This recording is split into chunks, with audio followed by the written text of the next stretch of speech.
in Cabarete, Dominican Republic, and we made a video around 4 months ago, which is a complete wingfoiling guide, which was a one-take video that we did that sort of shows you going from zero to hero when learning how to kiteboard.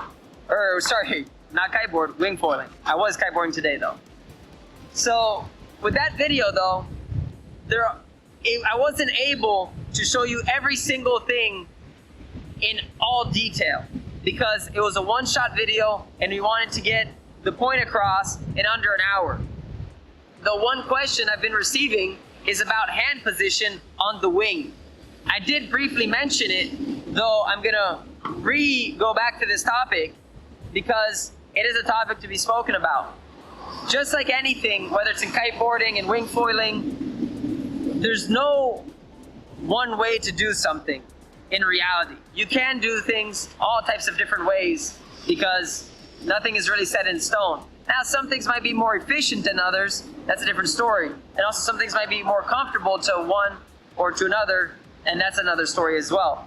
But when wingfoiling, as we know, we got our handle here, and we usually have two handles to hold on to, or a boom, or something of that nature, or various.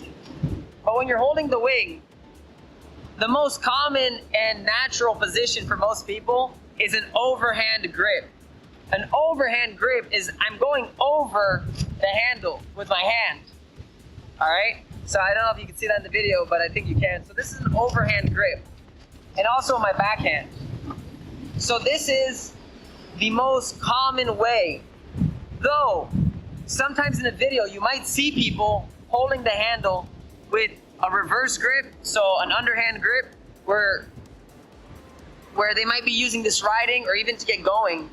And people wonder, which one is the right way? Should I hold my wing with 2 underhand grips, 2 overhand grips, reversed? You know, what is the right way? And going back to what I said initially in the video, there's no right or wrong, and it varies. I'm not a windsurfer, but I've seen this in windsurfing that when people are holding the boom, sometimes because they have so much stress in their forearms that to relax their muscles, they might switch the grip for a while just because it's helping them sort of relax while riding instead of just stopping there in the water.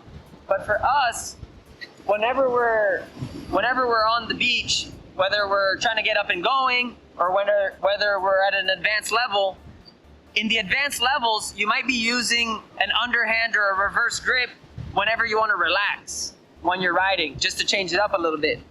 But sometimes when you're learning, your instructor might be telling you to use a reverse grip on the front handle. The reason for that is it's sometimes easier for people to pull that wing up and keep it above them with an underarm grip than it is with an overhand one. So this is one of the reasons. It's not that one of them is right or wrong, but it's just because it is another way of doing it that might help out in the learning process. One of the main things that people are doing when they're learning is that there's some bringing the wing down. So if you see this right here, sometimes they're crashing the wing down like this. So when you have an underhand grip, you can pull that wing above you and sort of keep it there because it's awkward to have your hand down here. It feels more natural up here.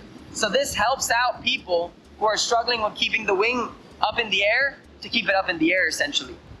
Now with your backhand, personally, I find this very uncomfortable to be pulling my wing with an underhand grip like that. So I am going to use an overhand grip to pull it down.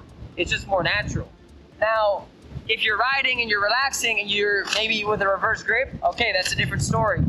But like I said, generally speaking, you're gonna wanna have an overhand grip, but there is moments and times where your instructor or where yourself, you might be riding with an underhand grip. And also it's good to be comfortable, to be sort of, I don't know what the word is when you can use both of your hands, but when you can use both of your hands to ride, then it's sort of like that. If you can ride like this, if you can ride upside down, if you can ride the wing backwards, you know, you can do all types of stuff that it's just good that you're sort of, yeah, I actually don't know what that word is, sort of a mind slip. But in either case, comment down below if you know what that word is. I'll probably figure it out later. But it's just that, be comfortable, have fun, stay safe, and remember, whether it's that video that we made of getting up on the board, or the video we make on how to jump, or how to hold the wing, whatever it might be, there's a lot of different ways to do it. And it's just to find the way that works for you. So that being said, my name is Charles Oslin with Liquid Blue Cabarete in Cabarete, Dominican Republic. And I'm gonna leave you with the view of Cabarete as always.